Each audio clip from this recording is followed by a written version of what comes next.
Well, I think the question there is people will have to choose. They will have to choose between a British Brexit or independence. Now, I don't know when they will choose that because we don't know the terms of the British Brexit.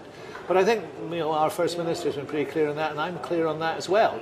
The timing of that, we don't know. But the issue is clear. In 2014, when the Scottish people narrowly voted against independence, two things were important. One was there was a status quo.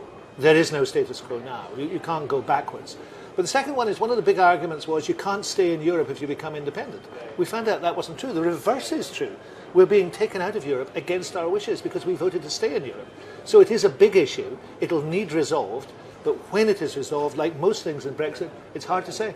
And ultimately, do you think that the Scottish economy is one that can stand on its own feet? Absolutely. I think we've just seen in the recent figures that have been published that the problem with the Scottish economy is not independence, it's dependence. It is the way the Scottish economy is run as a branch economy from the south of England that is the problem. Just logically, when you look around other small countries in Europe and you see how they do, why would Scotland not do as well? We're the best educated country in Europe, according to OECD. We have some of the biggest exports, particularly whiskey, but lots of other things.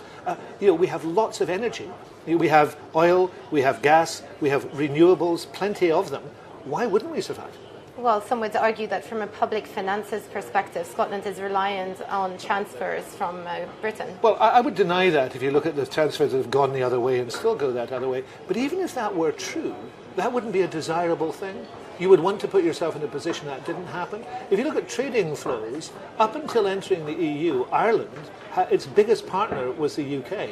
It consciously worked out how to change that, and it did it. So the best thing for Scotland in the medium term is undoubtedly to make sure that we have more economic powers, not fewer economic powers, because even the powers we have, the devolved powers, are being eroded by the UK government. Finally, what do you think the likelihood is of getting a Brexit deal done by October or even November of this year? I think it's highly unlikely. I think now October has now slipped to November. I'm a member of the Joint Ministerial Committee, and that is quite clear from what is being said. I think the issue is, has Theresa May any room to manoeuvre? And I don't think her party has given her any room. And I think in those circumstances, it is actually impossible to know what's going to happen. That's the view of all the best Brexit commentators, and I take their view very seriously. It's impossible to know what happens next, and we shouldn't be in that position. Remember, we're in that position because of a conscious decision by the Conservative government to get us to this stage. That's a disgrace. Do you think that raises the probability of the likelihood of a no-deal Brexit then?